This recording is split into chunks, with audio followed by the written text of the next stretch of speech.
yeah, red fishing. We all red fished together, tournament fished together, loved it, had a great time. We can still talk about redfish. It's been a while since I've been out there catching redfish. Me too.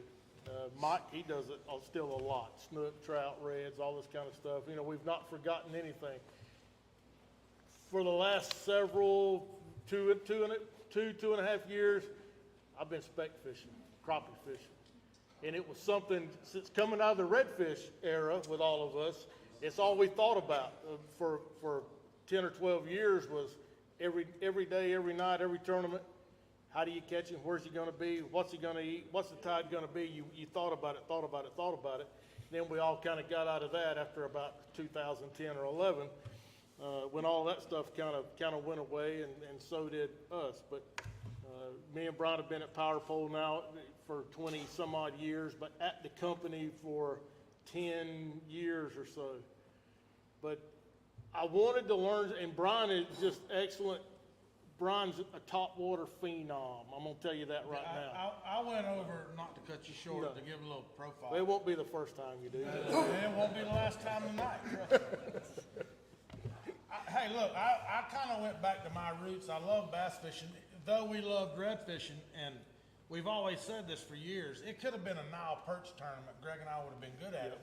We'd have just learned how to do it and figured out a lot of the different scenarios. But getting back to how Greg and I was raised fishing, really tripped my trigger 6, 7, 8 years ago about I wanted to go bass fishing, not to learn how to do, you know, you see it like we were in red fishing, you done everything you could. You learned every scenario. It's kind of like going on a guide trip. You've got to learn every scenario to make these fish bite, and that's the way red fishing was. Captain John knows it, he's done it forever. With bass fishing, I love top water. So like Greg said, man, I was throwing a top water if they bit it or if they didn't. I don't know that I'm an expert. I wouldn't call myself an expert at it. And I went over to throwing a chatterbait and a spinnerbait. Now, if those fish don't eat those three, pretty much I'm empty-handed. But it's like a scenario, and we'll get into those scenarios, especially with speckled perch. I can almost look down a bank now and tell you about where I think I'm going to get bit at. And Greg and I, for years, have talked about odds and percentages. And as fishermen, I think we need to understand these fish have tails. They swim everywhere. You can catch one on that concrete today, but you might not ever catch another one there. It's all about where are they coming from and where do they want to be home. And the same way with bass, redfish, specks. So you'll hear us talk a lot about odds and percentages, making fishing a better experience. And those are some of the things tournament guys, we all look at that every day. The odds and percentages of where we're going, how we're going to catch them. But I know a lot of you guys, I mean, we're going to sit up here and talk about a few tactics and all, and everybody wants to know where. Just tell me where to go catch them. That's what I want to know half the time too. So, but with some of these little scenarios, you're going to figure out, and you'll log it in your memory bank as you're fishing day to day to day, that this is what I need to be looking at. That helps you tone in to catch more fish. It really does. And we're not experts by no stretch of the imagination, but we have done it for so long that we have seen those scenarios over and over and over. Mike, Brian, so maybe few of the things that we will talk about, you'll pick up little tidbits and say, I can use that next time I go fishing. So, and then back to speck fishing, why I kind of got into that. Who doesn't like to eat fried specks? Man, that's as good as it gets. But on top of that, for me, it become a thinking game again. And to me, it's not going out catching 100 doesn't mean I had a successful day. Me figuring out some little pattern means I had a good day. And I've been out on days, and we all have been out on days we'd catch 40 or 50, and I'll cull down to 12 or 13. I got enough for a mess. I'm not going to freeze them. I'm done. Let's go. But I've had a good day catching them. So we'll go through some of that stuff too. That's just our preference. I don't mean you can't keep 30. Yeah, I mean you can keep. You know, the law says you can keep 100 a day. Isn't that right, went, Mike? 100 a day? 100 specks a person a day? Keep 100 long, you probably don't discount probably gonna miscast. We've got, with Greg and I, we've got two pretty much identical boats. They're 18-foot Triton aluminums. And we could probably run anything we wanted to run. And we came back to the smaller boat because our fishing styles have changed. Trust me, if it's blowing 20 out there, we ain't going fishing anyway. So, I did today. but So, we've got rigs on our boats where two guys sit side by side. You see them on TV pushing poles. They're what they call spider rigging. Got to be some of the funnest spec fishing in the world. And we've got rigs for that, and we'll end up doing that come April, May. It's very relaxing, it's fun, but it's still a thinking game because I'll have 4 poles over here, Greg will have 4 over there, and you want to take those rods, your center pole will be the deepest, and then you'll come up a foot, then you'll come up a foot, then you'll come shallow. You know, this one, some of the biggest specs we catch is on the shallowest poles, but remember, we're fishing, 7, 8, 9 foot of water, probably at tops. Mm-hmm. Don't mean you can't fish deeper, but that time of year is where we're fishing. Great style of fishing, but Greg's took it to a different level where he's jigging the vegetation. Yeah, and I've done it, and we all know, we all grew up thinking, specs bite when it's cold. Specs bites, they won't bite when it's hot. They only bite when it's cold. And contrary to that, and I've learned, I've not learned everything, but I've learned enough for me, that in the summertime, and probably even jigging. Let me show you something real fast. Yeah, June, July, August, we were catching some mini specs in Kissimmee. Yeah, and the only ones out there spec fishing, I'm sure. This is my jig pole. 11-foot jig pole.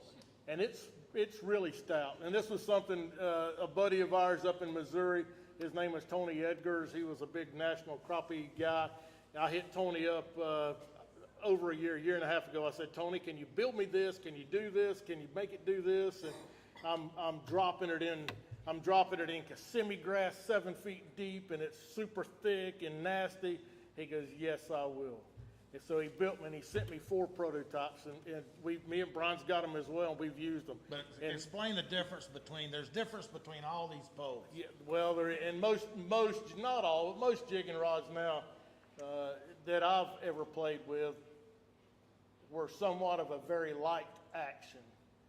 So meaning if you hook the fish, it would just double up. You're trying to fight him up like this, get him out of the grass, and the longer that speck is down in the pads or the grass, the more he's going to wad you up.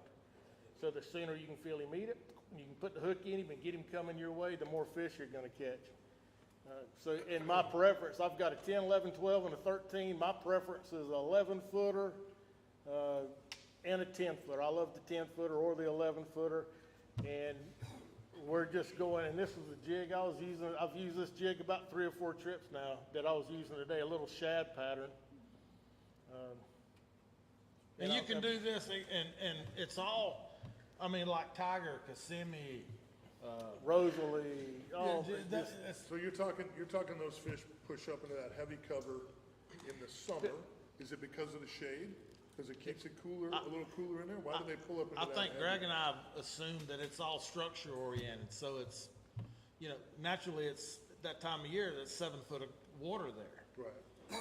So, and Kissimmee's not a real deep lake anyway. Now, that situation might not work on a really deep water lakes in Central Where they Florida. got some place to get deeper.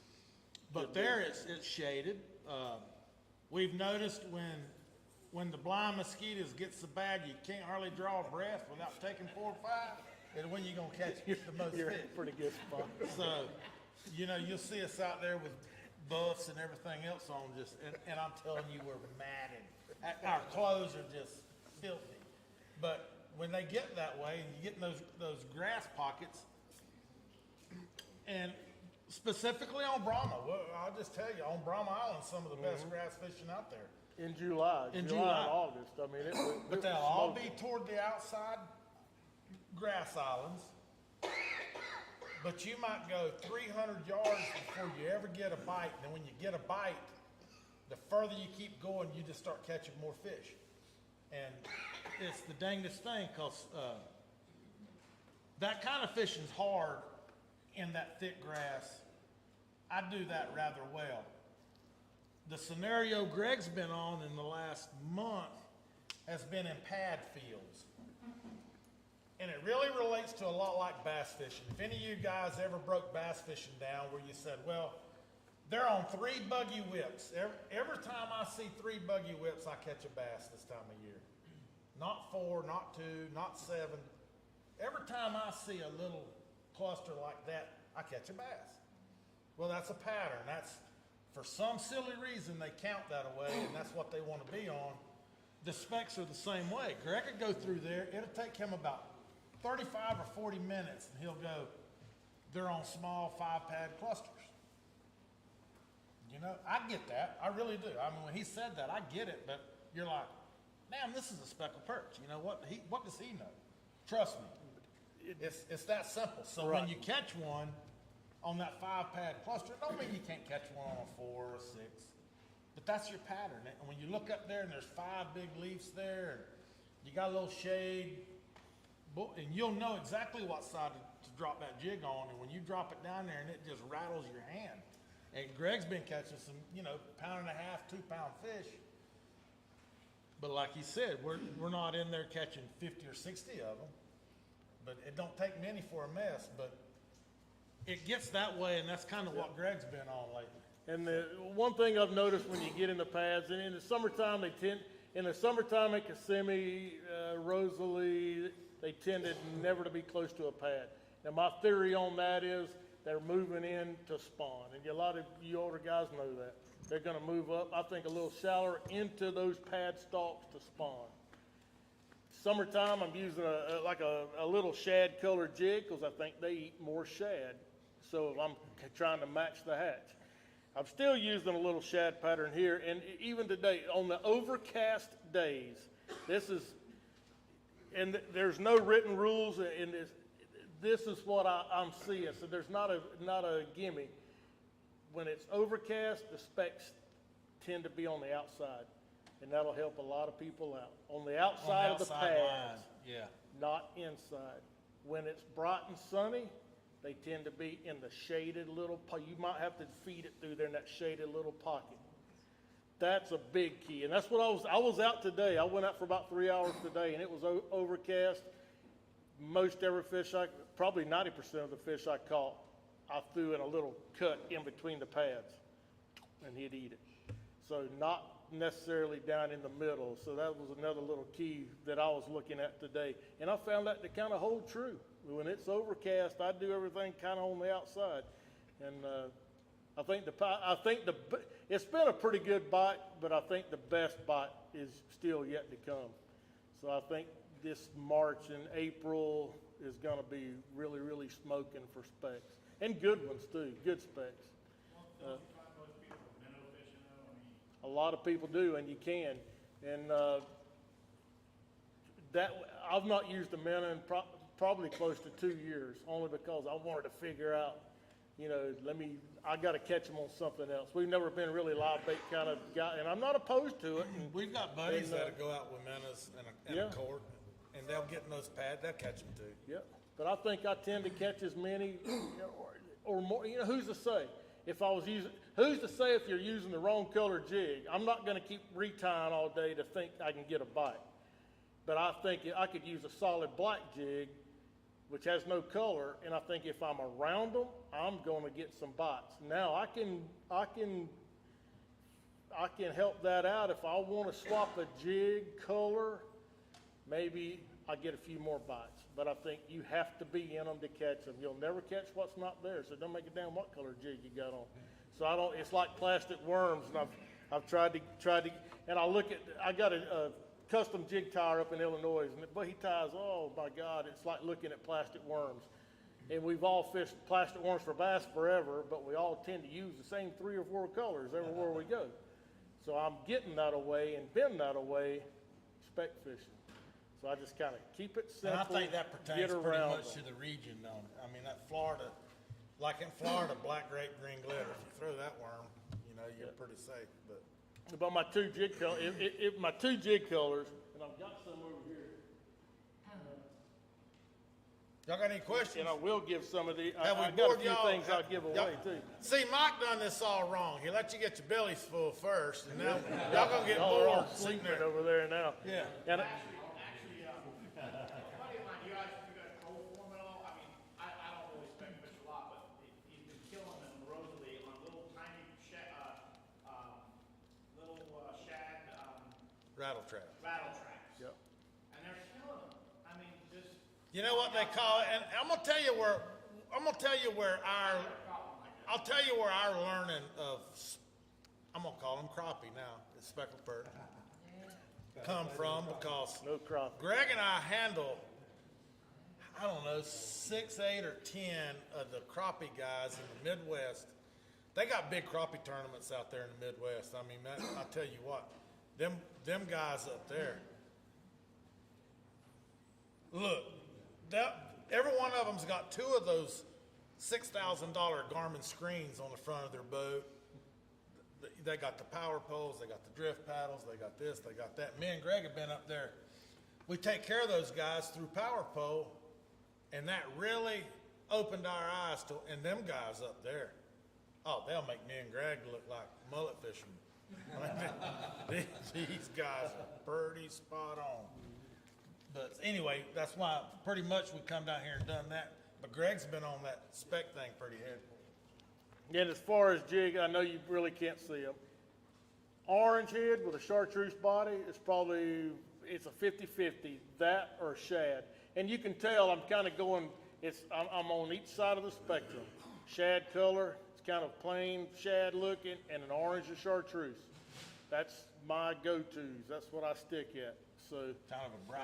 yeah, just kind of make it simple. I'm on one end or the other, and I'll use them, and I get bit, and I'm good. So kind of simple. But what I'm doing is I'm flipping in there with braid. 10-pound braided line, no mono, no fluorocarbon, straight 10-pound braid, and I don't see any difference with.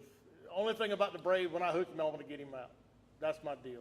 Monofilament, I'm just, I don't know that I'd go in there with 8-pound. I don't throw 8-pound line when I'm throwing brush piles in the summertime. So that's 10-pound braid as well. But I will tie a fluorocarbon leader on it. So. But there's a lot of fish out there to be caught as far as specs go. Crappie. You don't tip the hook or nothing, just drop it down. Just a jig. But I do a lot. It's a lot of action on it when you lay it in the hole. I mean, if you're really in them most of the time, when you flip it in there on that, and I kind of use a little controlled drop. It's not just throw it in and let it go down. I pitch it in there and almost control it, let it fall. And when you're in them, he'll thump it before it hits the bottom. But with that braid, you feel it. See, and no matter how light, I mean, today the wind, I got out there today and You can't ask about his brush piles, Charlie. No, I just want to know what kind of knot he uses. for the braid, like a, Double Palomar is what I use. hell, I don't use a double Palomar. Because I don't spec it. But them boys at Camp Mike said if that sucker ain't perfectly Straight? up and down, you ain't gonna get Yeah, that. but I don't know how you, I don't never tie a loop in it though. I tie a snail knot, like a reverse snail in it, snug down, tight, yeah. That's what I do. Yeah. I tie a double Palomar. I've heard about this, that jig, yeah, I don't know, like I say, if I go out and catch 40, do I think I had a bad day? Hell no, I think I had a great day. Could I have caught 80 if I'd have done something different? The world will never know. I mean, so it's about making me happy in what I'm doing, but I'm really kind of figuring out, every day's a little different. It's like bass fishing. There's a pattern in a pattern somewhere there, and I like figuring that out because it makes me think all day. So straight braid on that, on the jig. And when I'm going through a pad field, one thing I do look at, if I got a lake down south, and I'll tell you, it's Arbuckle. I ain't gonna lie to you. A lot of those pads in there, you can look straight across, and they all look the same, and you see one little patch about the size of this room that's sticking up a little higher, I'll cut it right to that little patch. Almost like bass fishing, what you're looking at. If I find a pad field that's got one area has a bunch of little stubbly grass in it, I'm going to go to that because it's different. And that tends to be better most of the time. Little keys in that pad field, so. And a lot of times when they're not eating it close to the bottom, I'll bring it halfway up in the water column, all the way up. If the water's if the water's a little dirty, I don't want to say milky or muddy. If it's a little hard stained, I think that jig, and you know, and we've all been told that jig don't go down to eat, and I utterly believe that. He feeds up. But I really think the higher that jig is, he sees that silhouette, he'll run up there and eat it. And I don't sit there and I don't ease it and twinkle it. I mean, I'll pop it pretty quick where I think I'm moving it 6-8 inches. Pop, pop. And I want him to look at it, and if it feel like it's going to get away, I want him to make his mind up and go eat it. Boom.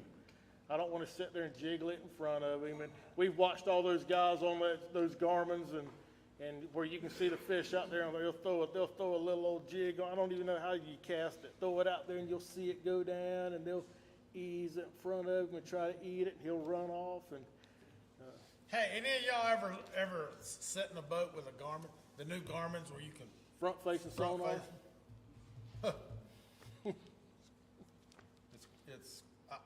Hey, from here to that back door, this ain't no joke. Greg and I we was at Darbone end of last year. You know, a couple of our guys took us out, and Greg and I got real inquisitive about these front-facing sonars. Well, that's, to me and Greg, I don't know why anybody'd want one. Well, I'm gonna tell you what, when they use that troll motor and they go, oh, there's 3, and look, and you can see that jig, and look, they're not looking out there, they're looking at that screen, they see that jig falling. You see that fish literally.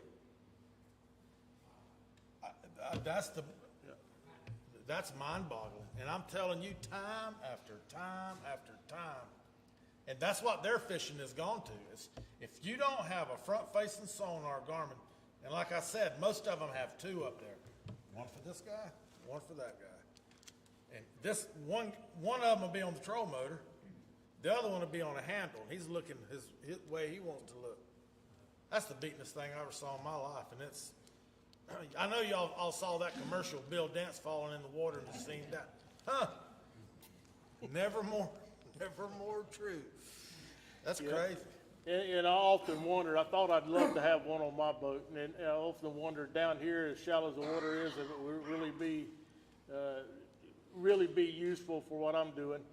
But any of you guys watch FS1, watch the Bassmasters this weekend in Palatka on Sunday morning, Saturday, Sunday morning? We were up there, so we didn't see it Saturday. We saw it, I watched it Sunday morning, and 2 or 3 of those guys had it, and they were casting rattling baits at these fish in 5 and 6 feet of water. So I know it might be what I need to be looking at pretty soon. It's pretty fun.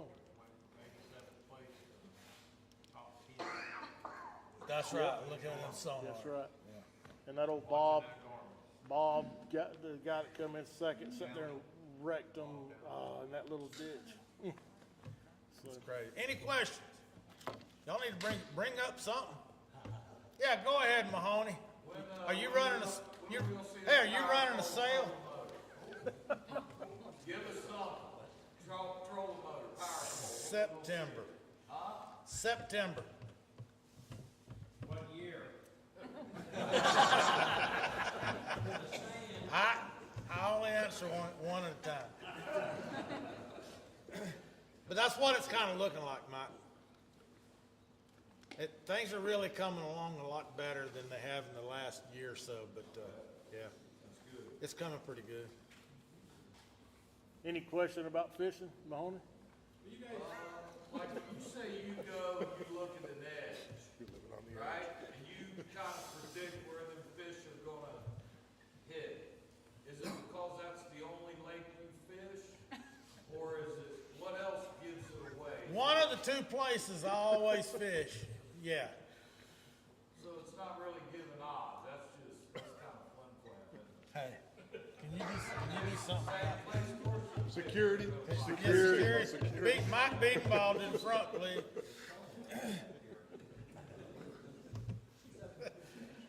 I got a question about bass fishing. I go to Kissimmee quite a bit. Try to ask your question loud so everybody can Okay, hear. I'm a shiner fisherman.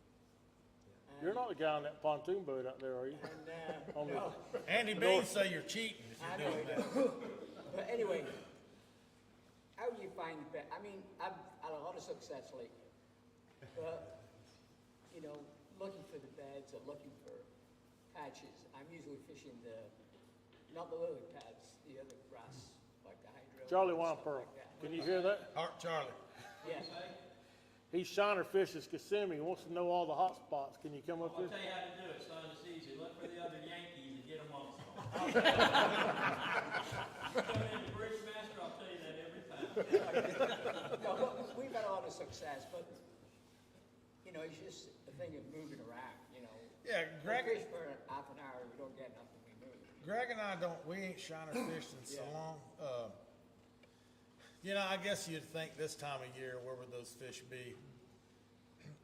And you know, that brings up another subject that I don't know that I know what I think I know about it, but I'll tell you what's happened over the years.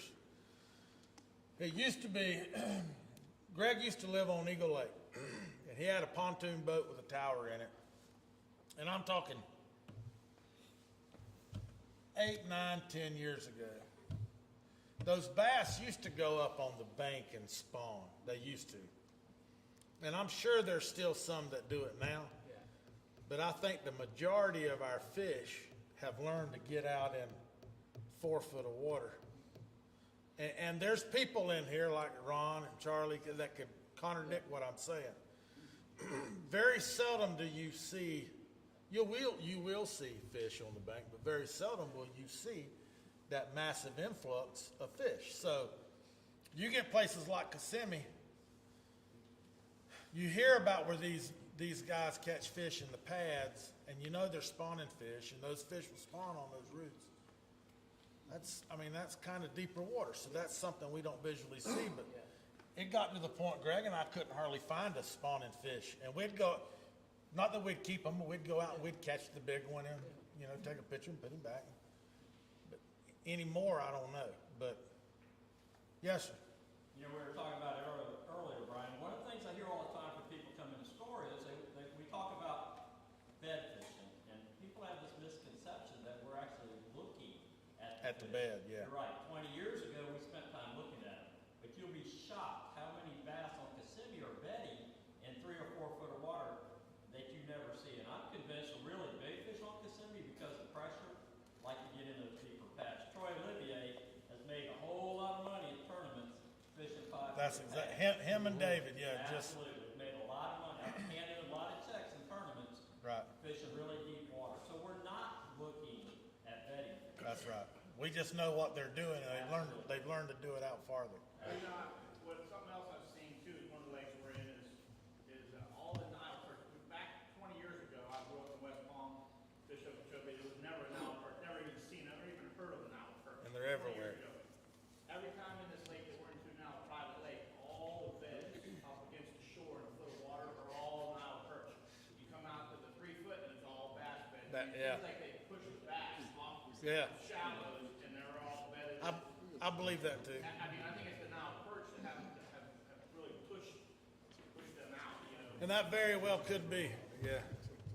And one other question, do you guys use any, I've got a saltwater aquarium, this came up on Mike's show a couple months ago, but do you use any garlic, any type of enhancer? I mean, like, for my saltwater tank and the freshwater tank, we put a garlic additive when they're sick, and that makes them eat like crazy in my fish tank. So we started doing that. Is that salt water or fresh water? That's salt water, but obviously now all the sprays are all garlic, even for your worms, you know, it's garlic. And you guys use them for spec, do you use any kind of scent, or do you guys use any of that, or no? Don't lie now, I see you guys thinking now. You guys are thinking, I saw him, hey. you got like that secret dope. Hey, hold on just a minute. I'll answer that. There's been times out there in the boat when I've got 3 and he's got like 13, and I'm going, what the hell are you doing? And I look around there and he's got this little tube of stuff, and he goes, you didn't use this, did you? Now, did he really use it or not? I don't know. At that point, I said, the hell with it, I don't care. Yeah, He's might have used some of yeah, that. I have used some. You know, maybe a time or two. Does it, Do did it I- make a difference? Yeah. Do I think it works as well as gulp does in salt water? By far, no. Well, how about tipping your jigs with grass shrimp? I've never done it. You've done it. Yes, sir. How'd it work? Great. See there? Hey, get up right there. I got a question on movement. And I was thinking about this earlier. There's areas on the saltwater side. Some flats will hold fish for a month or a month and a half, whatever. High tide, low tide, they move off, they move up. They don't really leave that flat for a long time. Even now, with all the pressure, a lot of times they'll just stay.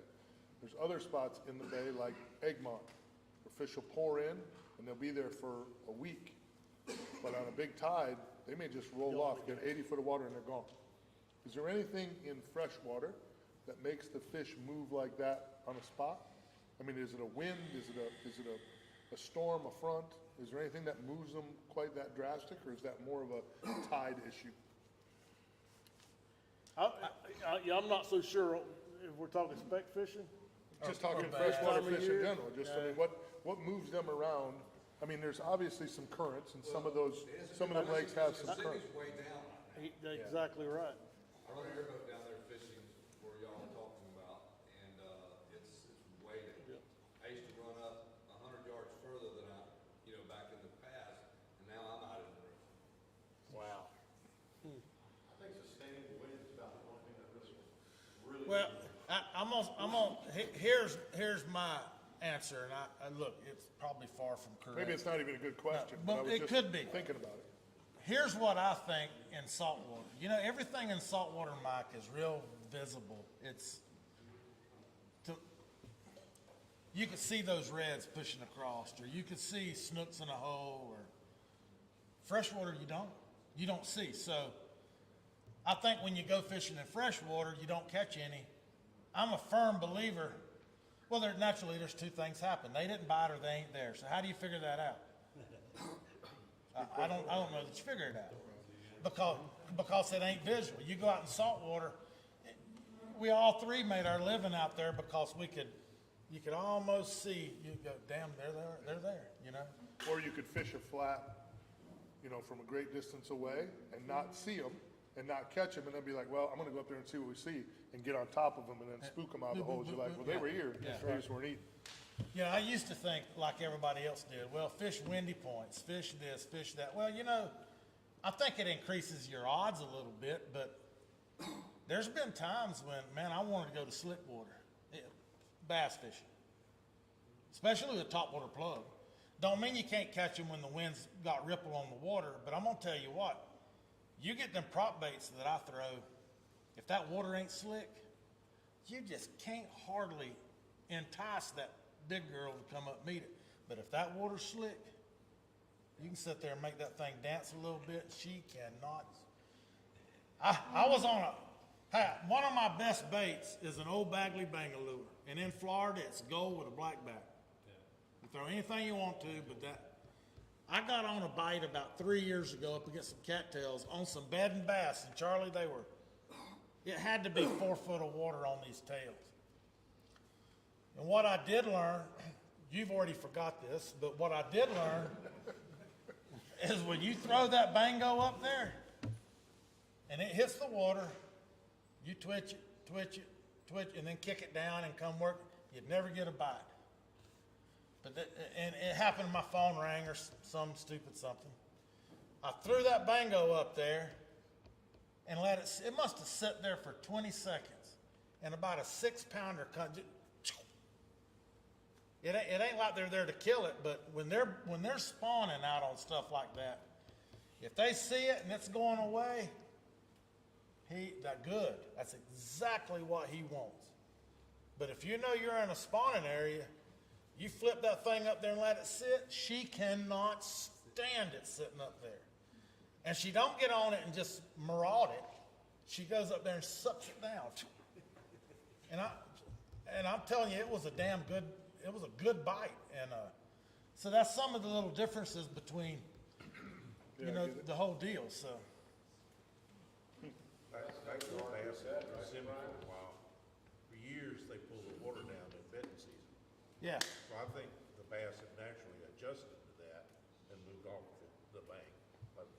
years ago, that's where they were. But Yeah. now that, you know, the state in their infinite wisdom at times goes in there and pulls the water down right at bed season. Don't get me started. They do. You know, I mean, I know. what are you thinking? I know. They Who's- pull the who water said down something? after they spray the hell out of it too. So, Well, that's another whole subject. yeah. Hey, first of all, are you putting this in the paper? Okay, go ahead. I was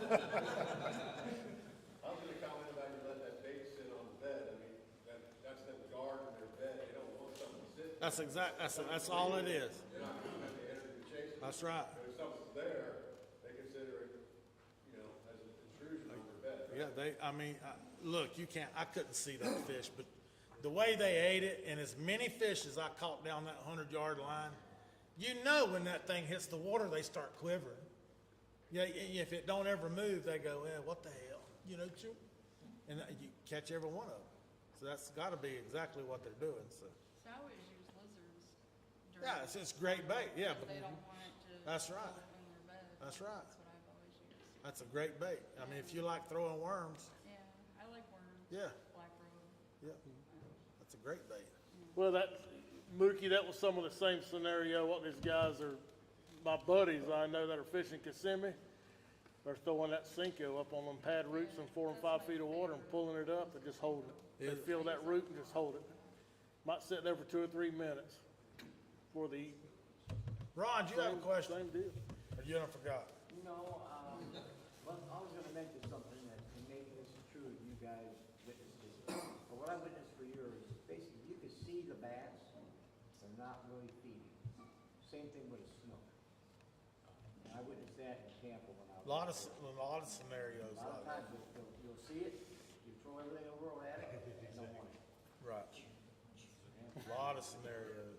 And the shoreline is mostly, you see the beds, them aren't the bass beds, them are tilapia. Unless he's fishing with me and I catch it. Yeah. You guys know. Tilapia beds will be almost perfectly round and deep. Bass beds will be just a cleaned off spot, and they're not real deep, but. They're a lot more irregular too, right? Yeah. Yeah, they'll just go in, as long as they can rake that vegetation out of there. They'll be good. What, Mahoney? I was just wondering, you catch the fish 4 or 5 times. I saw some smoke coming out of that pigtail. Huh? You catch fish 4 or 5 times a week, right? Like the crappie. When do you, and your limits are 100, when do you quit raping the fishery and kind of give it a break? Well, you try to find enough buyers. Is that what you want to hear? Greg, tell him what you do with all this fish. I can't say. I think what he's trying to say, Have you ever saw my post on Marketplace? I release all the fish I catch. well, I don't think Mike catches a whole lot, he's looking to buy a few, so. That's why he stays on me and Greg all the I time. know. He's living vicariously through me and Greg, and we're tired of it. He's a good dude. He can't help it. Yes, Does the moon have anything to do with it? I mean, on a good day or a bad day? with specs, Yeah. in my Or about opinion, bass, I mean, 'cause we or tried- bass. I mean, I don't know. I- They just told me that. I've heard a couple days before, a couple days after, but not the actual. God, I have too. But you know, I've caught as many, and I look at that when I go sometimes. Just like now, we're on one. And you would think, you know, I tell you what, now I'm sorry you didn't fully answer. I tell you what I look at. it's hard for me to sit, because I've caught as many in between moons, or off moons, on the moon. But here again, is it, did I find an area that they were in? You see what I'm saying? Did I just find the bite? Did I find it on the full moon? Or was it happening on a full moon or a new moon, and I never found the bite and said, it ain't working, All you the- know? I'm really blessed because I get to do a bunch of these charity tournaments now, where I hire 30 guides, 40 guides, 50 guides. The charity just picks a Friday, and if it's an open Friday, we do it. Some of the charities have gotten smart and say, hey, give me the best tides of the month. But there's so many of them now, not everybody can be on the best tide. So what I've found is it doesn't really matter what the tide is. If you got 50 boats running, 30 of them are gonna catch them Somebody pretty catches good. them. 20 of them are gonna be like, dude, why'd you do it on this horrible tide? It's just how it works. I can't tell you how many times I've had customers booked for 2 months, you know, and then their day comes and I'm like, bro, it's gonna blow 30. We had a massive front come through yesterday, temperature's way down. We shouldn't do this. That's not a good idea. And they're coming from Michigan or wherever, and they're like, dude, it's either you take me fishing or I sit in the hotel with my wife all day, you're taking me fishing. And you're like, okay, I'll take you fishing. And then you get out there and the bite's ridiculous. And the whole time they're reeling, they're looking at you like, you're an idiot, by the way, because you're whooping them. I'm like, by the book, they shouldn't be chewing at all. We find that. But you catch it. I tell you what I like, you talk about moons, I like moon phases, but I like major feed phases. That moon can be new, full, first, last, but there's a certain part of the day that it's gonna be. There's a feed in there. And I'm a firm believer on a major feed. And I think a lot of people get too caught up in the moon phase. I have people calling me all the time. Well, I want to fish the full moon for the night fishing. It's like, well, there's also a great moon on first quarter. There's a lot of times we'll see them on the new moon. So Hey, there's a lot more them variables. fish have gotta feed they gotta eat all the time. They gotta eat sometime. Well, I mean, Dylan, you should know that, I mean, obviously, I fish offshore and you're offshore. I won't even take my boat out. At $4 a gallon in this buying world, I'm not even taking my boat out on a full moon. I can't even sniff a grouper. I mean, a starving Ethiopian grouper, I can't sniff it. I mean, I can't. There was too many things in that statement for me to respond to. But it boils down to, as kind of what Mike was saying, as charter captains, as these guys, as tournament guys, you're scheduled to fish, whether it's a charter or a tournament, we gotta go. So we're forced to fish in these situations where if you're a retiree with a boat and a disposable income, you can fish whenever you want. You might not want to fish on the full moon because you've heard a certain thing about it. Whereas when you're forced to, we a lot of times will see situations where the bite's just as good during a full moon daytime bite than it is on a new moon daytime bite, which is supposed to be the best daytime bite. I think other things go into it. Salooners, I think he hit the nail on the head with one of the more important ones that I pay attention to. But offshore, there's salinity, there's thermoclines, there's a lot of other things that go into it. Well, no, I get that. I mean, but I'm saying on your bigger offshore trips, you know, you're paying whatever it is, $4, $5, $6, $7, $800 a man or whatever it is. I mean, I damn sure don't want to go out on a full moon. But I mean, do you try to move your further offshore trips away from that? We try to move them as close to the full moon as possible because everybody and their brother wants to go fishing on a full moon. Right. We just went out, they're calling 6, 7 footers. 35 people wanted to go fishing on a 39 hour. So the full moon is what attracts people. Every year we pack as many trips around that full moon as possible, especially in my opinion, just like you said, a few days before it, a few days after it, that's when historically everybody and their brother thinks the best bite is. And it doesn't matter what I say. I could say it till I'm blue in the face. I jokingly talk about red snapper being an overrated junk fish. And no one listens to me. So it's the same thing with the moon phase. I mean, I think a full moon daytime bite is historically the worst fishing I've seen during the day, but I've also seen a really great bite during the day. So it's hard to sit here with confidence and say one or the other. That's what I was trying to get to. Especially group fish. So I fish Tampa Bay and I fish Hernando Beach. Hernando Beach, full moon tide, I'm going plugs, dragon plugs, and they're gonna bite. They're gonna bite in that shallow water. 20 foot deep, put two deep divers down, and we're dragging grouper up all the time. The same way, the shallow rocks, going Sassa. Yep. Hernando Beach, that whole area. Good stuff. More questions? agree. More questions? It's like bass fishing, them grouper over them shallow rocks, you throw the plug, drag them over them rocks, and the grouper come out. And it's like, you know, it's insane. They're Not many apex pe- predators. They're Yeah, reacting not just many like the people bed. get to experience that. Mike's did a show on it up there. I was gonna say, maybe I shouldn't be involved in that question. I'll see you show. I've got to do it a couple of times. We got a show coming out I just did with Brandon Branch up there. The first spot we hit in Crystal River, we were in 5 foot of water. Brandon's first cast was a 30-inch gag. That Saturday I I'm could have like, taken him. He was 5 so sore. foot of water. Dude, I'm telling you, if you've never done that, my shoulders just ache. Like on the way home, I'm like on cruise control, I'm driving with just my fingers. Because your shoulders are shot. They hit so violently on those plugs. I mean, it literally, It wasn't a top water plug. Was it? tarpon rods, no, they're divers. Little diver plug. But it's, I mean, I use my tarpon gear. Clay Scheidler, I did one with Clay Scheidler, phenomenal trip. Did this one with Brandon Branch. It's absolutely ridiculous. He's got 5,000 rock piles. There's two kind of boats up there, one's in the shop, one's smoking. Amen. Better know where you're going. Amen. I was telling a guy on the way here, one of my Pittsburgh guys that books a lot of trips, he was like, hey, you know, after you film it, I'll come up and stay in Crystal River and then you can guide me up there. I'm like, no, sir, I'm not doing it. He goes, dude, aren't you there all the time? I'm like, uh-huh. Not my boat. Even when they call me, like they wanted me to fish the Redfish Classic up there that they had, the tournament out of the plantation, I'm like, I'll call you right back. I got Mario on the phone. I go, what are you doing that day? He goes, I think I'm fishing that tournament. I said, no, you're not. I'm hiring you to guide me and the wife. And he goes, bro, you fished up here 100 times. I'm like, yep, and you're always driving. So you're driving that day too. Because I got a lot better chance to keep that boat out of the shop if you're driving than if I'm driving. Greg and I was so glad that we never had any big redfish tournaments up there. Yeah, Because tough. I don't know that we could have remembered, because if you're not there all the time, you can't remember all that. Tough place. And there was no such thing as those tracks they have now. Right, sure.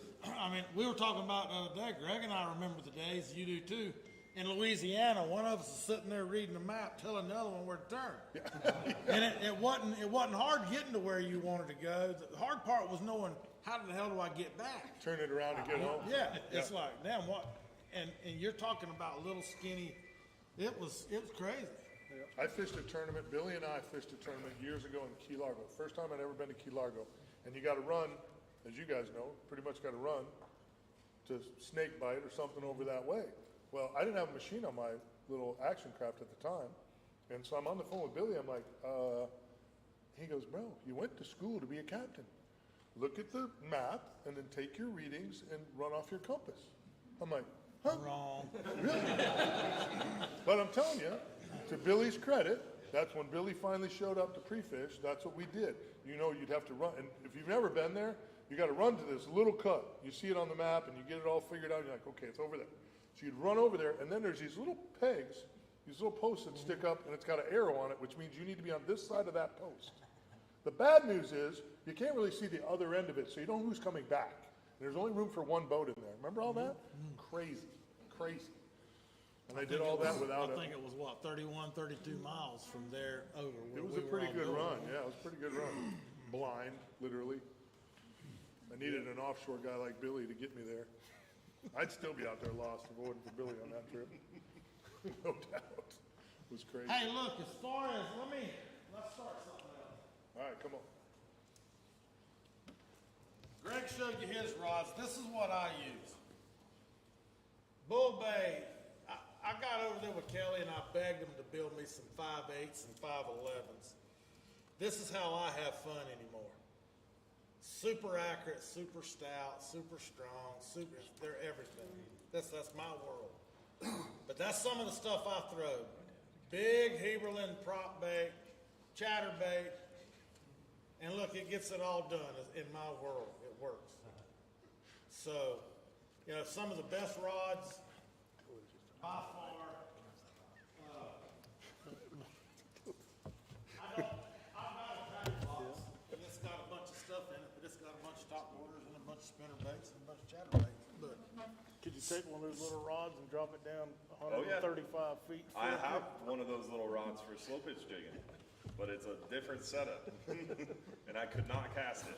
No idea how to cast it. so that's pretty much how I bass fish. And, you know, there's ways they're going to eat. And I take that chatterbait, I put a little Bass Assassin Elite Shiner on it.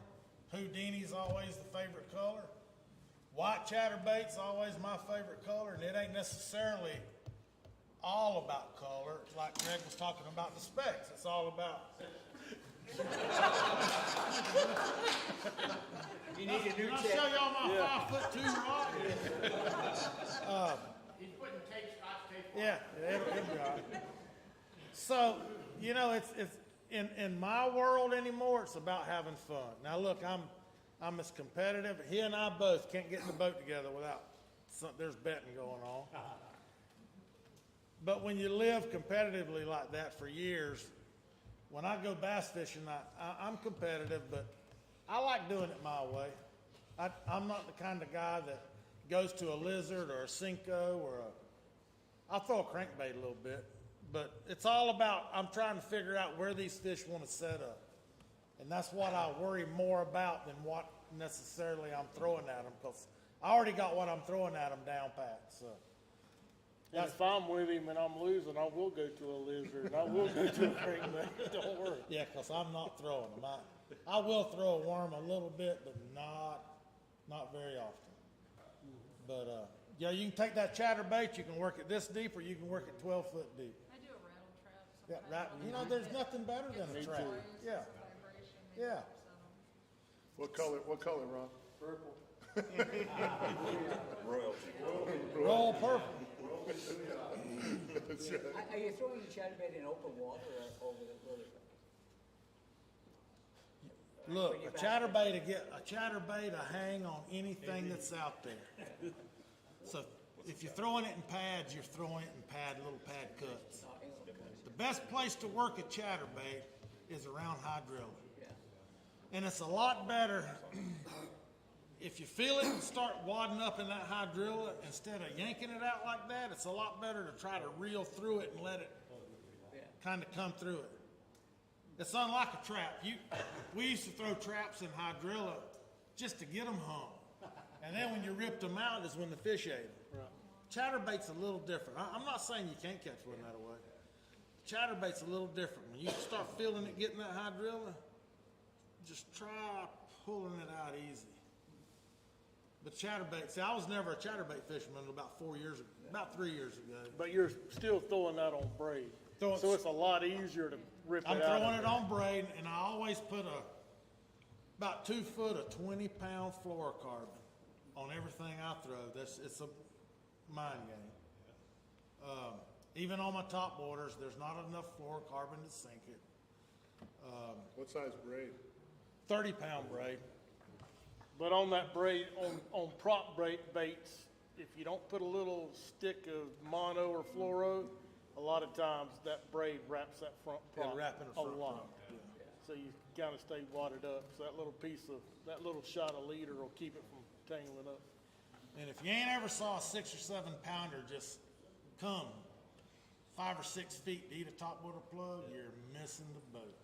I mean, to me, that's the ultimate. But yeah, we fish with Andy Bean a lot, and Andy's a big topwater guy. And he and I go out there and have 2 plug challenges. All you can take is 2 baits. You break them or lose them, and you learn a lot that way. And just for fun. Well, not with him. It's always for money, but. I'll switch up on redfish there. If you had 3 baits to use in a tournament, what would it be? Which, You can only use 3. a 4-inch gulp sinking minnow, which they don't make anymore, would be number 1. On a 1/4 ounce bass assassin jig head. What color? Watermelon red. That they don't make They don't make it anymore. no more. Yeah, Tim Cox has probably got a bunch of them. By far, anywhere that a redfish lives, by far. South Padre to Morehead City, by far. Great on bass too. Do they? This is a retired color and retired jig. Yeah. Why they stop? Because the Berkeley told me and Greg the skew didn't sell enough up north to keep the skew active. In the 4-inch. Now In the they still 4-inch. make the 5-inch, and we've tried taking 5 inches and cutting them They down, don't work. and they never worked as good. So. And that was by far, and while we were red fishing, it's hard to say what the other 2 would be. It could be a spoon, it could be a top dog, but those are probably 2 of the things that, once we narrowed it down where the fish were, or the size, it's not just about where the fish are, it's about where the size of fish are that you wanted to catch. You wouldn't necessarily count on those other 2 options for your tournament. A jig head, by far, hooks the fish better and lands the fish better, in my opinion. Bucktail jigs? Bucktail But jigs, bucktails excellent. are very good, yeah. DOA, shadtail, and jig head. For you? Yeah. And then that day we were fishing together, the three of us, we had all three of us. Was you fishing with me? Yeah. And I switched out, remember, I was nothing but go with you guys, I said, hey, let me switch out to the DOA in mind, you go, Luke, today we're having, try anything. And as soon as that shad tail, boom, remember? I don't I don't remember that either, Rodney. Where'd he come from? You guys brought I don't remember, but yeah. If it was tournament situations, it was always watermelon red 4-inch and any color jig head as long as it was chartreuse. Now, there were many days, yeah, there were many days when one of us would be on the front. We had a little casting tower. One would sit up here and run troll motor, hand control trolling motor, and the guy on the front would be throwing a top dog just this far, and we'd kick all the brakes off, 50, 60 yards ahead of the boat, working that top dog, and hoping one would run it, because most of the time they walled up on it, and Yeah, that was a hoping they horrible missed it. tournament bait. And if one missed it, you got it out of the way, and this guy behind you goes with a jig head and a gulp and hooked him up. We done that many, many days. What used to be real good too, and you probably still find some, is a 5-inch shad. Black What do they clear call it? belly Yeah, what do they with- call them with in the bass gold. world? Like a jerk shad. Yeah. Not a big belly shad, but clear gold with a black back on a jig head. Like a Marlure? Marlures are great. Yeah, Maryland. Anything with a treble hook was a horrible tournament bait. Not that it didn't catch fish, Yeah. but you lose too many fish. A 3/4 ounce Johnson spoon gold would be in that top three. Anything on it, like a rub or a golf on it, or? You didn't watch that guy fishing on TV throwing that rattle On trap the on that spoons? cork, did you? I used to tie a piece of red yarn on the back hook. Greenback. Make all the difference in the world. Ron's here, bought all my rattle traps, Just he'll like a he'll tail. finesse this. Put a I took tail. a greenback, A had my little guys piece of go red fishing, yarn and about just that long, put just that tied sticker on the back rattle hook. trap. Okay. Took Yeah, the front makes hook a off, big the bigger difference. gabber gaps and run weedless, and it was, I used to fish some redfish tournaments down south on Port, and it was dead. Was it really? What was that? A rattle trap. Modified. Modified.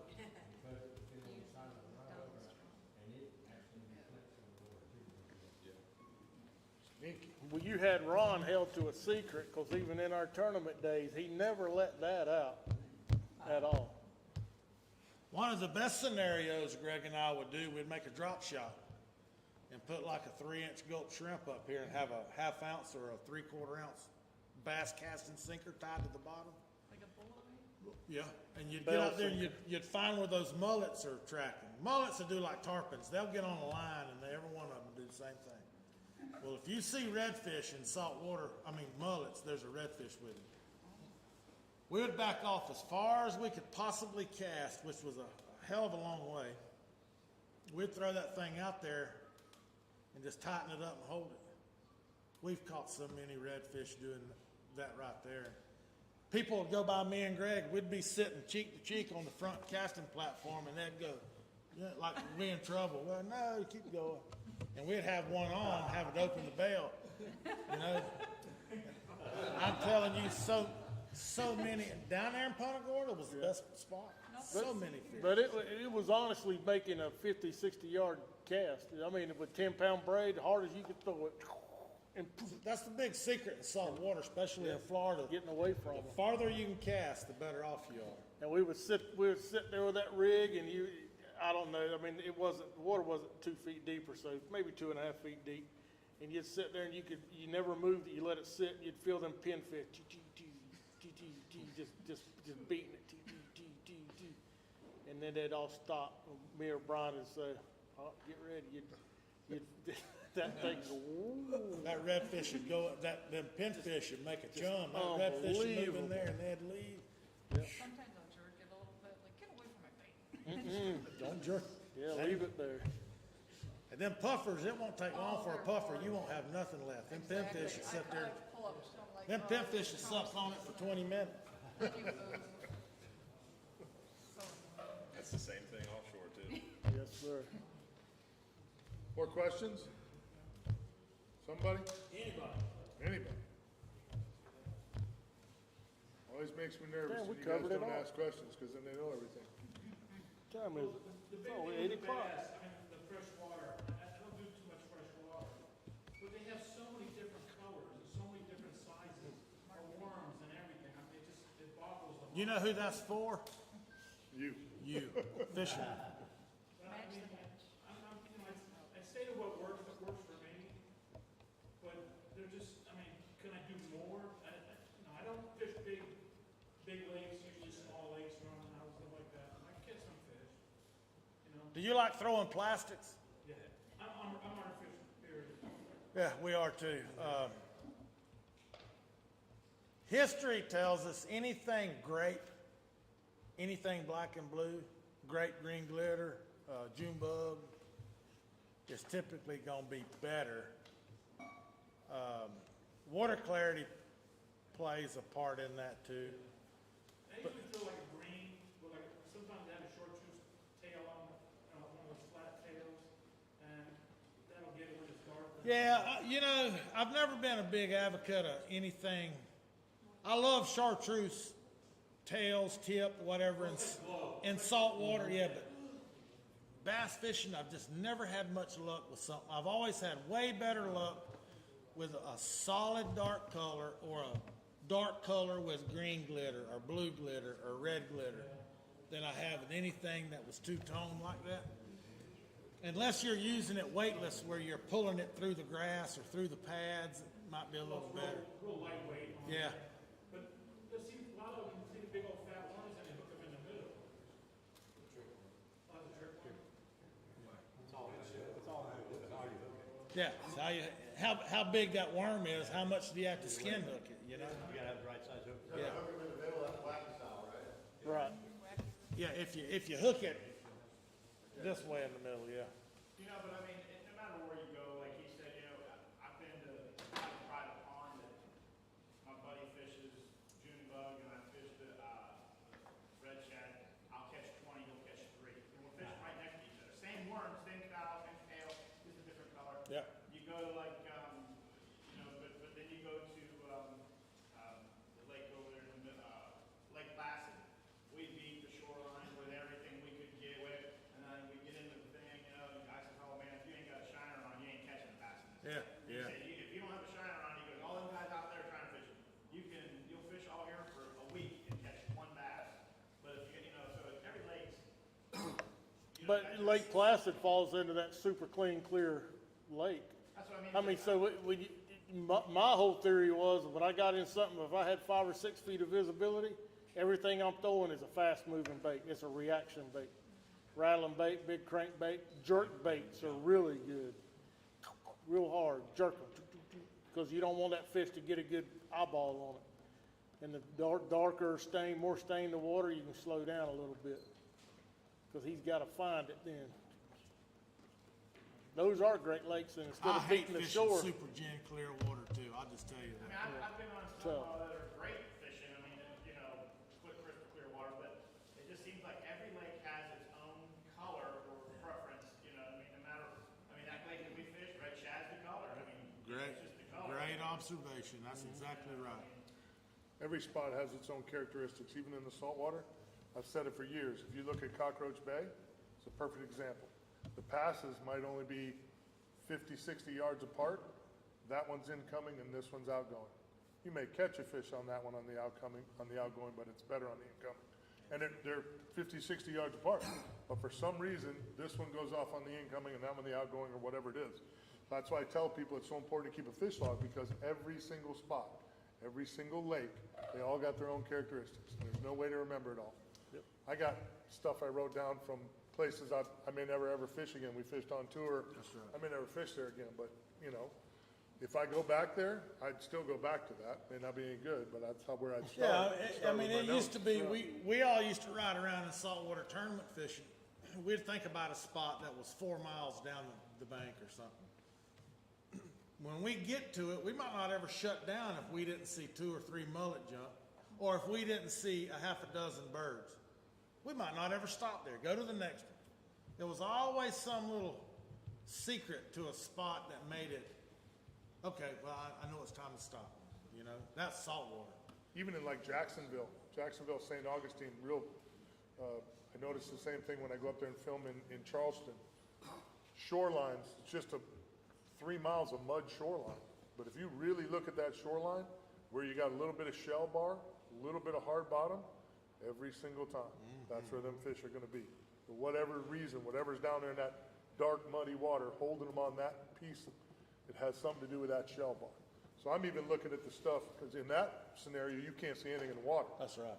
So maybe there's mullet there, maybe there's not, but there could be mullet on 3 miles of it that doesn't have a shell bar. But every time we stuck a fish, it was because it had that shell shoreline. So now you're running around those areas looking for that shell, like, whoop, there's one, let's fish that one, let's fish that one. But you take what you learn, even the kids and the guys here and the girls here. You know, when I grew up, I threw a worm. My dad showed me how to throw a worm, so I thought, well, this lake's, I know how to throw a worm. I'm gonna throw it in that lake, and I'm gonna throw it in that lake. And you just don't know because I've never fished in that lake. So, and you get there and you're like, shit, I know I'm a good bass fisherman. I caught 100 2 days ago, and now I can't catch a fish in this lake because that's not what works in that lake. So you gotta, you know what I mean? So you're just trying to learn from other people and. Then you get a curveball, and every single day, they may want the baits presented a little different. Fishing with my tournament partner on the Redfish Tournament Trail, we each start with different colors, and one of them's fishing fast, power fishing, one of them's going real slow. The minute you stick a fish, you hit it on the drop. Or, you know what, I let it sit there, turned to talk to you, and he picked it up off the bottom. Every little piece of that puzzle, and it may be different again. A barometer changes, the wind changes direction, cold front comes through, whatever it is. Tomorrow, you know, once we started fishing 3-day tournaments, now we had to figure out, you know, now the wind changed direction, we run fish on this shoreline, now where'd they go? Things change in 3 days. It's crazy. But no matter where you're fishing, you gotta fish your confidence. It's all here. Well, yeah, You gotta start out that's what everybody confident. does, though. They go, they say, I've thrown, you know, a spinner bait all my life. I know I can catch fish.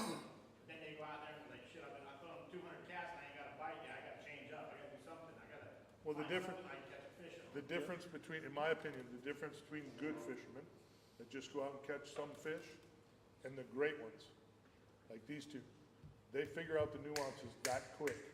And they pay attention to every single detail. It's all about the little Every detail, single the little tiny detail. I fish with Jamie Goodwin and I fish the same waters, guiding all the time.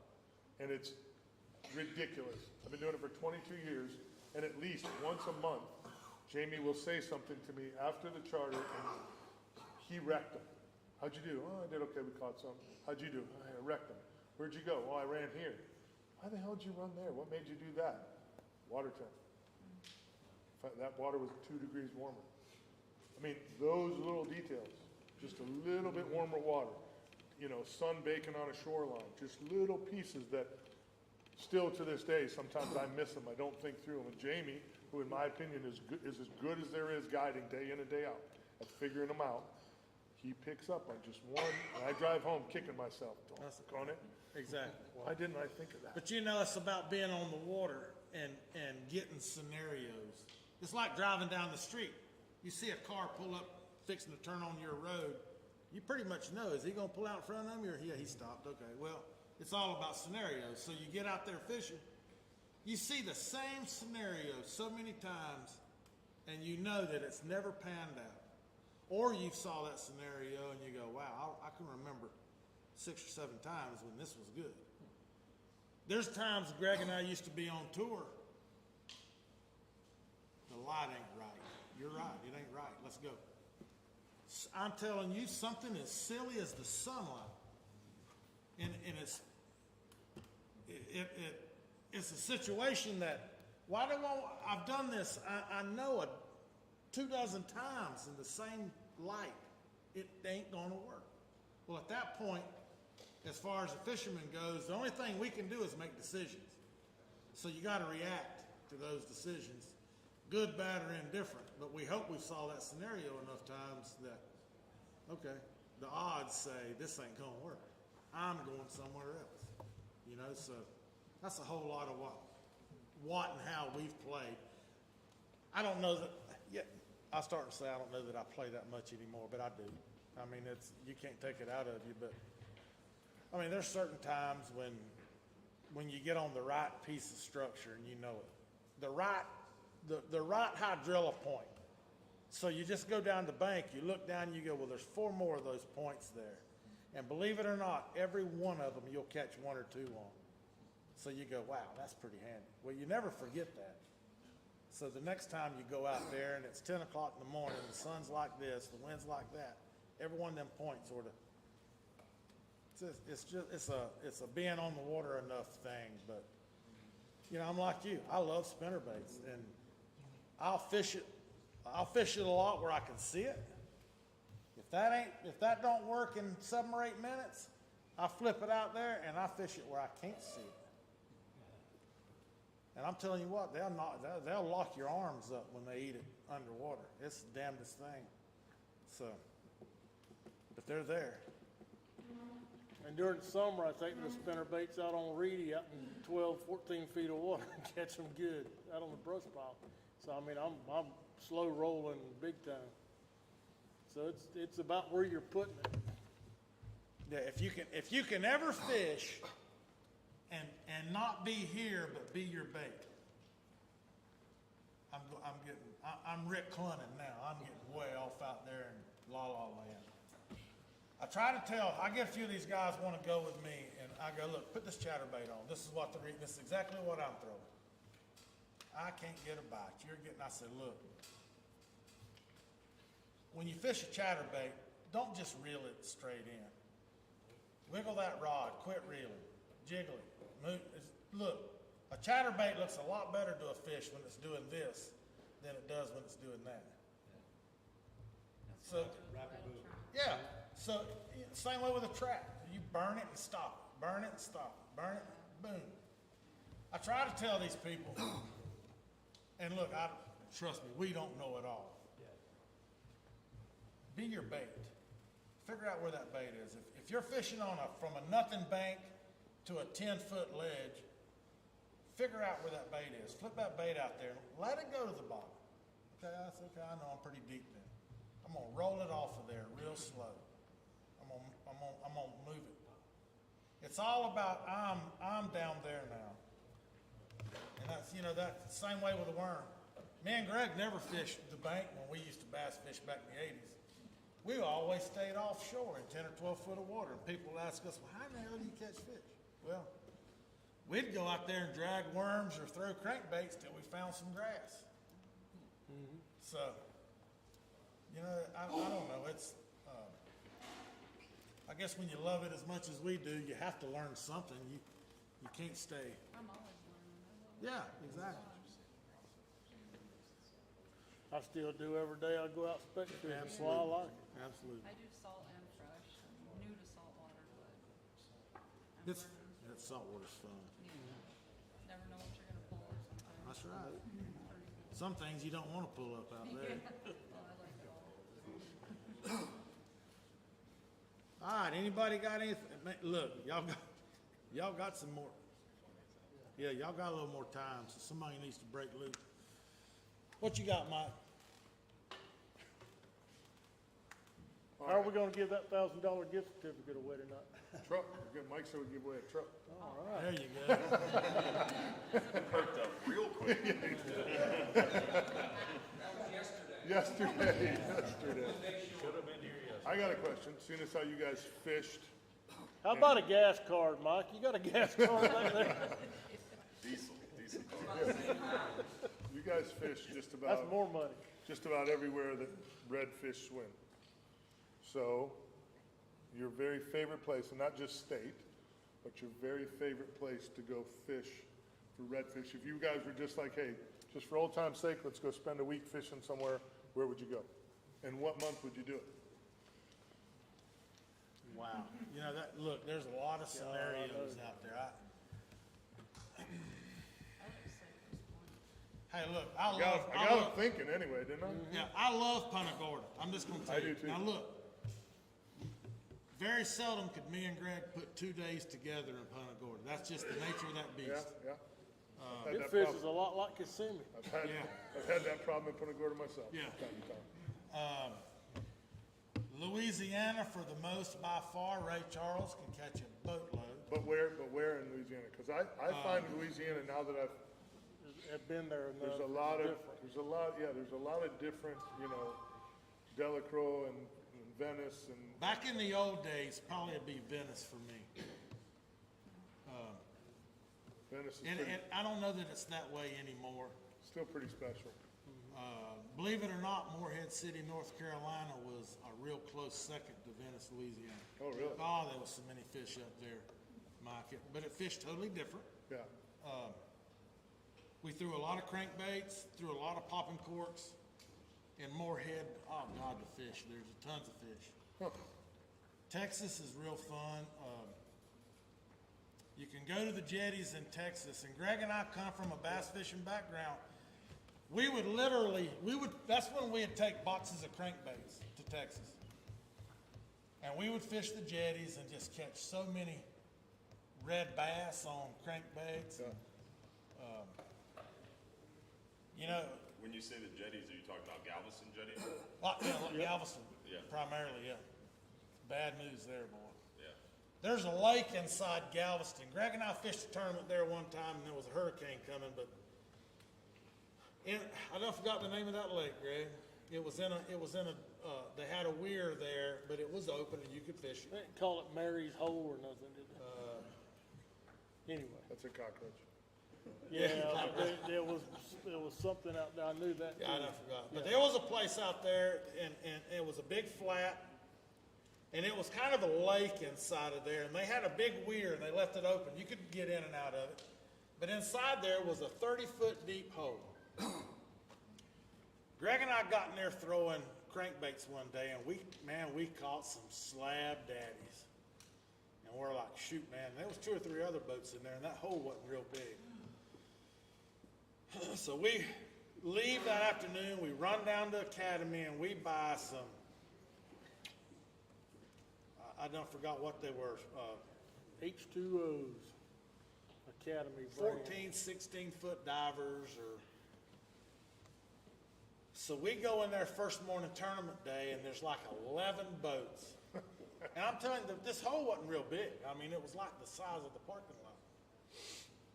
Me and Greg we were the only guys throwing crankbaits. And them redfish schools in there had those pogies pushed up. We caught so many fish, it was sickening. And there was other boys in there throwing tails and heads. That's all they wanted to throw. And I'll never forget it. There was a son daddy team there. Awesome people.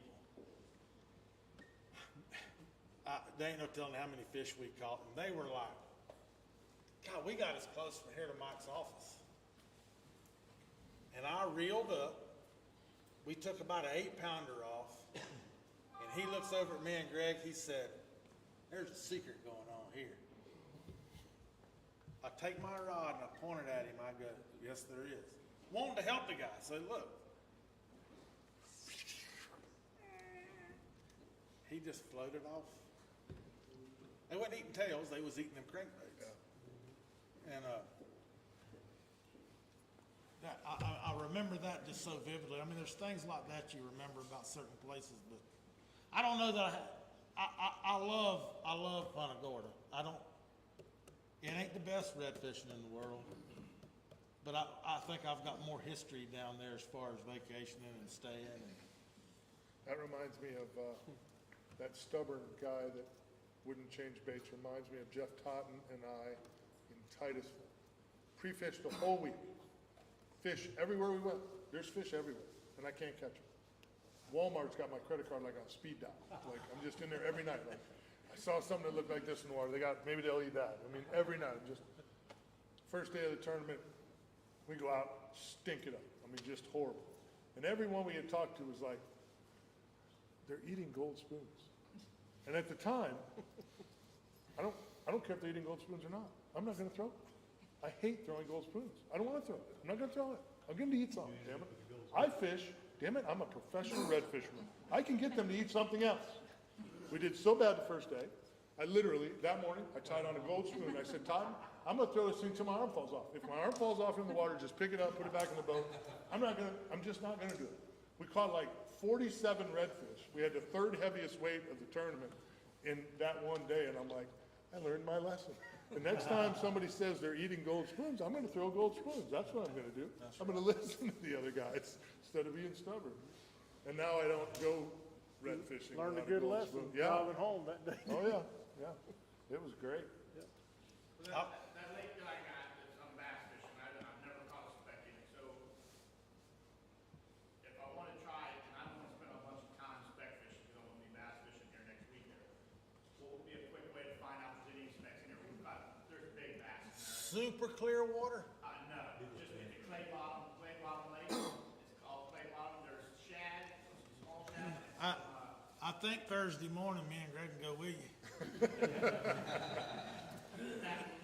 mean, what would you do?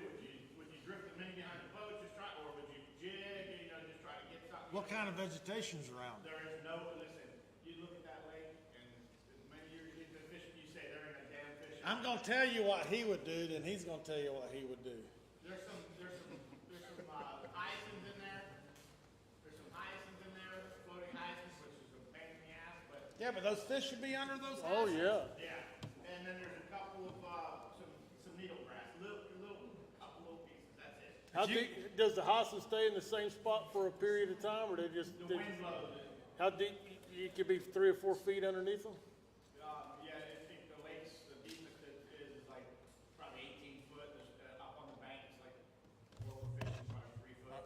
Under them hyacinths, I try under them hyacinths, but First. Greg would take this. Kelly made these awesome rods, but take like an 1/8 ounce little head and a tail. You can take a little shot and put that up there. Why don't you let me borrow that? Cut it off, you can have it. Just leave the rod. This is what Greg would do. He would get out there and he would start casting to the bank and reel that thing slow, just keep it just off the bottom. Where you gonna find those specks though is where you got a break or a hump. Or a brush pile. Yeah, one little brush pile. You can find them that way. Show it to the stream. There's absolutely no. He would do that, but I'm gonna tell you what, if he was to go out there and there was water hyacinths that far off the bank, he'd take that jigging rod, he'd sit into it and catch every one of them. Them specks, I've never even seen a speck in there, so that's why I said, I want to try it real quick just to try to see if I can use it. hey, who said shrimp? Them hyacinths is full of shrimp. Yep, Them full of fish is gonna be there eating them. Them specks is gonna be, if you ever get over there next to them and you hear them. That's some damn fish sucking, them roots sucking a shrimp. Well, I do see them catfish, at more places catfish go. Those are Now, what would you do? Yeah, I would, if it were me, I would look at the hyacinths first. And then if you had a brush pile, or if you knew of a brush pile, or you knew of a hump, or, I mean, it would have to be a piece of structure somewhere. I mean, I got a couple watching it, I know there's humps, but there's absolutely nothing. It's cleared out, clean, clay bottom, there ain't a tree in the middle of it. Do you use a live Christmas tree or a real Christmas tree or a fake one? There's a couple Christmas trees in there, but they're pretty much nothing now. They've shrunk down to nothing. Hey, Mookie, what did you use when you sunk all his brush piles on his lake? I think there's orange trees. Orange is better than anything. Well, I'm just gonna try it, and see if I can get up on. Hey, there's probably some in there. And there's only a couple guys that fish it, you know, so. But hey, picture this though, when we're pushing poles, when we're slow, I'm gonna say trolling, but look, I mean, we're creeping. I mean, we're fishing 6, 8, 9 foot of water. You say it's over nothing, it's literally over nothing. But there's probably short grass on the bottom, because those fish go to certain depths. You know, they'll hang on certain depths, water temp, sunlight, and we'll push those poles and we'll get on certain tracks. And once we get done with it, we go back and get on that track again. I mean, there's things that specs like that. Structure's better, like Greg said. If you can find structure, yeah, hoorah. But if not, you get on those lake contours. And a contour don't have to be much, but it's typically has to deal with water temp, light, short grass maybe. The only thing really is there's cattails and it's on the bank, they're not just on the bank. Well, that's what I'm saying, it don't have to, catching them in the cover is just another way to catch them. But I'm telling you, them water hyacinths, I mean, that used to, we can remember 6, 7, 8 years ago, that's all we looked for in one certain pond that we used to fish. When them little tiny hyacinths got ganged up in a corner, good God Almighty, you wear your thumbs raw taking the hook out of their mouth. Everybody signed in? Yeah. Yeah? No? Where do you sign in at? Okay, in the middle. Sign in so we can do some drawings. Another question for the boys before we get to some drawings, some goodies? No?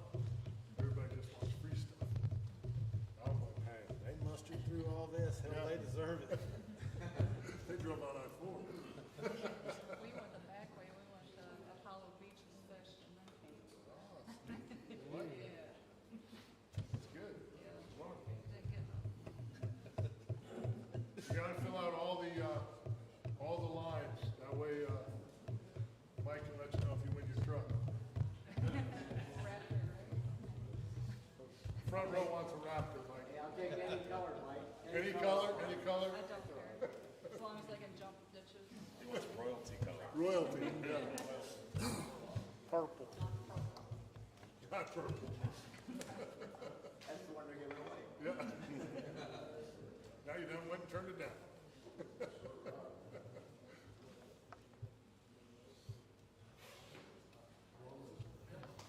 Why are there such vast differences between your rod preferences? He likes that little, because he throws that top water plug so much. So he's flipping it? Yeah, I mean, he's casting it, but he can put it underneath. I mean, he's really good at it. And I'm good at somewhat casting too. I throw a lot of spinner baits, a lot of I'm fast moving, jump fishing, a lot of stuff. And Brian's up there throwing it. I have it, Greg has a time or Sit two. there, Same bass fishing. It's a long catch. So many specs in there now, it's crazy. Yeah, cover just have water. to find a spot. Further I can cast, the longer the bait's in, the better odds I think, and the better odds I know I'm gonna A catch. buddy of mine told me they were catching them in some little cove with a boat ramp the other day. I shouldn't say that. Keep that to yourself. Yeah, I see a lot of guys with the black crappie, Green I one? guess is what you call them. I've not had as much fun in years. Can't do it when it's windy. God, it's so much fun. Oh, yeah, you have to Call someone to pick you up on the other end. You're like a styrofoam cup out there. But it's, you can feel good. It's light, you can feel it. We'll figure it out. Oh, there they are. Yeah, that's exactly right. And you don't have enough feel to feel that a lot of times those specks, especially like cold like today, I mean, I probably missed as many as I caught. They just move that jig a little bit. Yeah, that's right. It means a lot.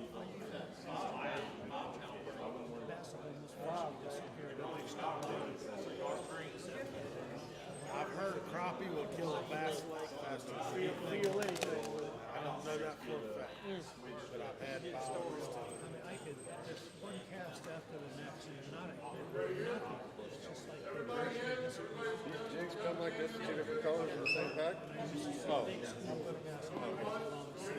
2 different colors then? But I see, Especially that. they've gone from little team bass to